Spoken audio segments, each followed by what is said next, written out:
I grew up in rural Nelson County, and I was digging in the garden or climbing trees. When I got a little bit older and started learning about environmental degradation and climate change and how it's going to fundamentally change our environment, I think it really hit home. I kind of felt like the woods and the stream were like my sanctuary as a kid. So I became really passionate about mitigating climate change. I'm a fourth-year PhD candidate in the Engineering Systems and Environment Department at UVA. A really big part of what motivates me is helping scientists and engineers understand how their work and their knowledge can influence policy. I knew right away that science policy was a really important part of my own trajectory as an environmental engineer. You might have heard the phrase, science isn't partisan, but it is political. And I think as engineers, without a lot of policy training, it can be really hard to know where that line is between political and partisan. Policy is really fast-paced. It's a super diverse set of motivations that go into creating policy. And in science and engineering, it's very slow and methodical by nature. This separation of science and policy really means that the best science and engineering isn't always available to policymakers, especially at the state and local level.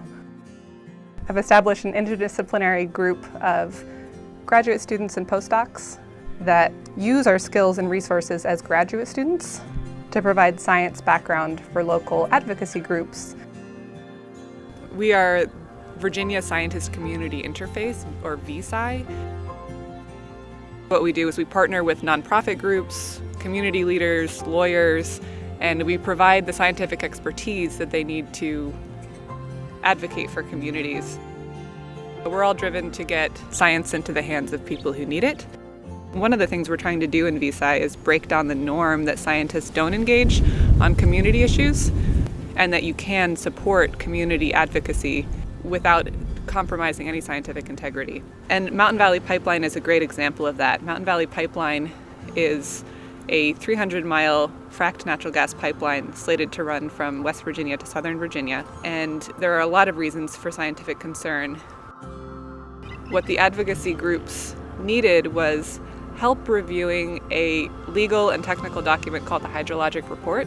And specifically, the hydrologic report described the impacts to water quality that the pipeline would have in Jefferson National Forest. Really what we're doing is ensuring that the environment is being protected the way that the law says it should be. As everybody's heard, with knowledge comes power, and maybe you've heard with power comes responsibility. And I think that a big part of responsibility as engineers is to support policies that we know are safe and effective. So I hope to help inspire other graduate students to recognize how important they are. We have a real ability to make impact by following through with our research to the end, to where it's really visible and tangible in our environment, and for me, that's the goal.